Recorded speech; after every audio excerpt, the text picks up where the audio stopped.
Episode 4. The Second Self. The term second self refers to a state I experienced while feeling intense anger. At that moment, my mind focused on the physical changes in my body, noticing heat rising from my core to my face. As I concentrated on these sensations, I perceived myself splitting into two forms. One self sitting with my head down, filled with anger, and the other standing calmly looking down at me. This second self said in a composed voice, "Why be angry? It doesn't change anything. Soon, we won't talk for a week, it's only uncomfortable. Just let go of the anger." After this, the standing self disappeared. I lifted my head, feeling confused and wondering what had just happened. Was it a hallucination or a sign that my mind was not stable?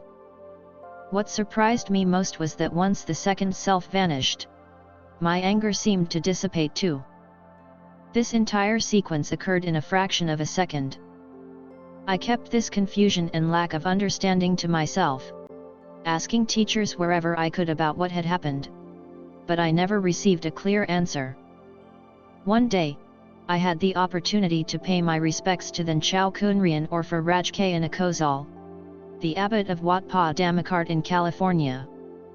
He kindly clarified my doubts about the incident, explaining that the human mind is constantly arising and ceasing.